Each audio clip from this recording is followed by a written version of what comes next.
nova rodada de negociações pela paz no Oriente Médio aconteceu em Genebra, na Suíça, sede das Nações Unidas.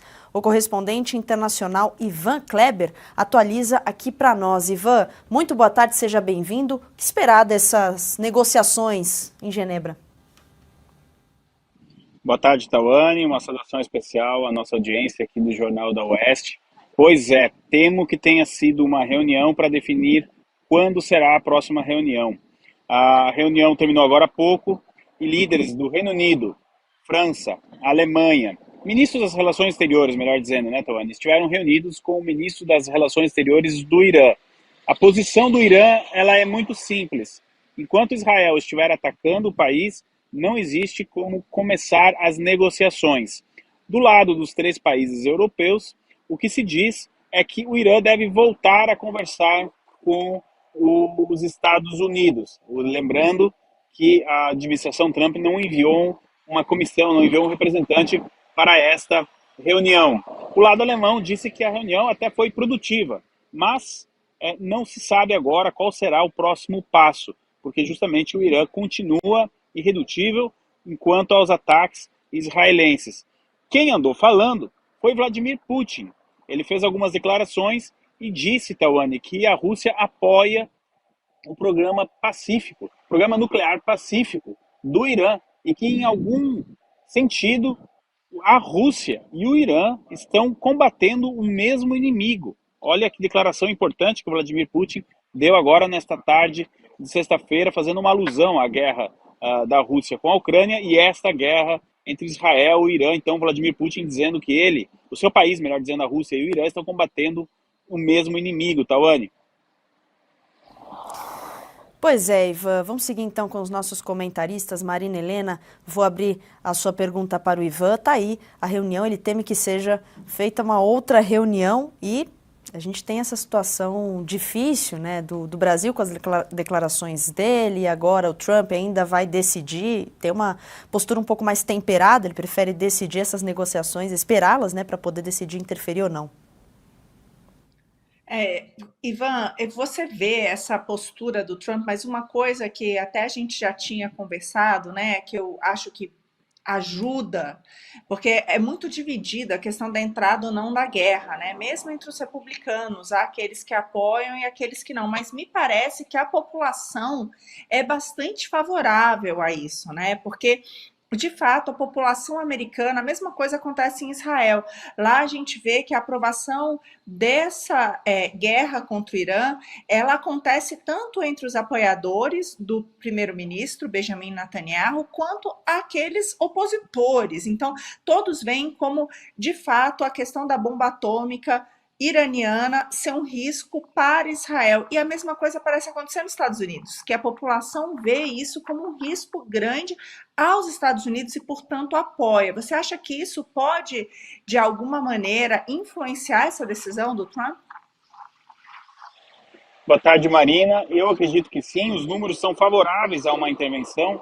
Fala-se em 74%, 75% da aprovação da população americana a esta intervenção. Em Israel, os números devem ser ainda maiores. Isso porque os israelenses veem como, de fato, uma ameaça existencial que o Irã tenha a arma nuclear. Agora, falando em Donald Trump, hoje à tarde e também pela manhã, ele ficou em silêncio. Nos últimos dias ele vinha falando bastante sobre a questão, né, sobre o que faria. Tivemos declarações... Peço desculpas, passou aqui um carro do bombeiro.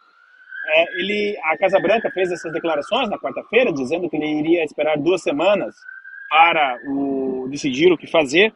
Contudo, embora Donald Trump esteja em silêncio, a movimentação militar no Oriente Médio e também nas ilhas Açores. E por que os Açores, próximo de Portugal, é tão importante? Porque é uma base de apoio dos Estados Unidos, ali no meio do caminho, digamos assim, entre os Estados Unidos e o Oriente Médio. E as informações que chegam de Portugal é de que a movimentação ali está grande, assim como em todo o Oriente Médio.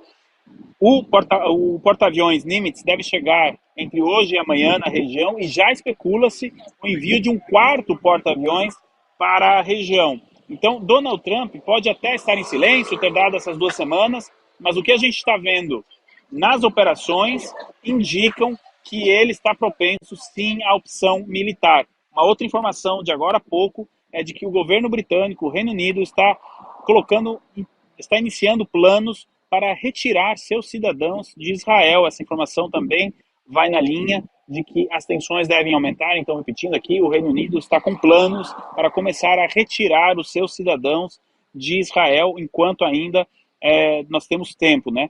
E uma outra informação relacionada a essa questão, e que pode, de alguma maneira, interferir com outros países, é que o Departamento de Estado dos Estados Unidos, agora à tarde, anunciou sanções a membros, eventualmente países, órgãos que ajudem o Irã. Atenção a essa informação, Departamento de Estado, navios, barcos, enfim, qualquer instrumento que seja utilizado para ajudar na defesa do Irã, ou melhor dizendo, na capacitação do programa nuclear não pacífico do Irã, será sancionada. Hoje à tarde já saiu o primeiro pacote, com várias pessoas ali que ajudaram o Irã, e os Houthis foram sancionadas, e agora então a gente tem essa informação também.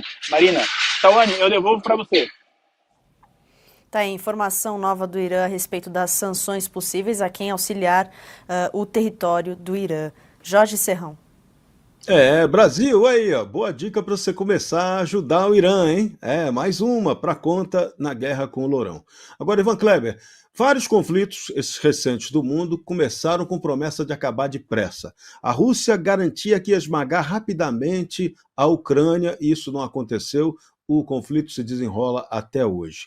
Israel também partiu para essa ofensiva contra o Irã, garantindo que também resolveria rapidamente esse conflito. Qual é a perspectiva concreta? Esse conflito é para resolver rapidamente dessa vez? E qual é a outra perspectiva que também é importante, vale a sua análise?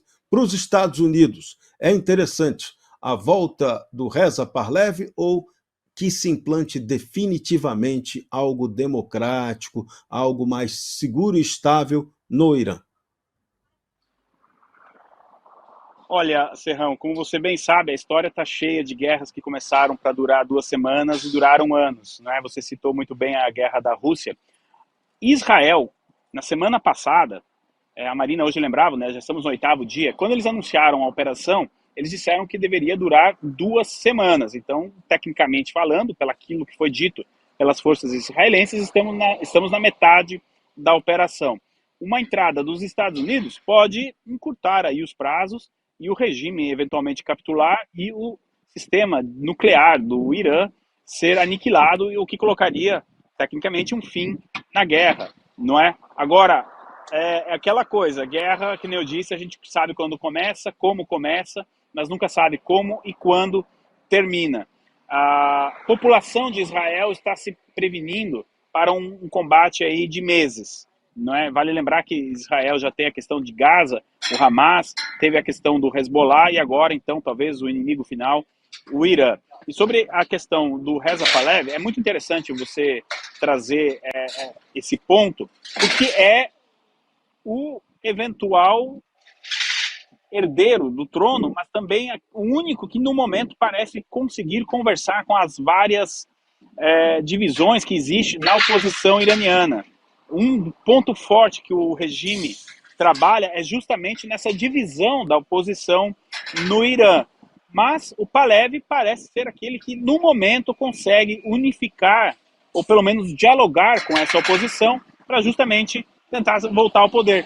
Você falou em democracia, ele propôs um sistema parecido com aqui do Reino Unido, uma monarquia constitucional, com eleições livres, com um parlamento, onde ele seria o chefe de Estado, mas com plenos poderes de decisão de governo para o parlamento. Essa foi a proposta dele, justamente para conseguir dialogar com a oposição. Você me perguntou o que interessa para os Estados Unidos. O ponto principal é que se tenha paz. Os Estados Unidos não podem se permitir de ter uma nova Líbia, uma nova Síria ali na região. O Irã seria ainda mais de proporções inimagináveis. Então, para os Estados Unidos, o que interessa é alguém que consiga manter a paz e a ordem ali no Irã, de preferência, e eventualmente o nome do país voltaria a ser Pérsia, enfim, isso a gente não sabe, e de preferência com um bom diálogo com a Arábia Saudita, com os outros países e principalmente com Israel. Tawane, eu devolvo para você. Muito obrigada, Ivan Kleber, pelas suas informações de sempre, como correspondente aí de Londres. Um abraço para você, bom fim de semana e até a próxima.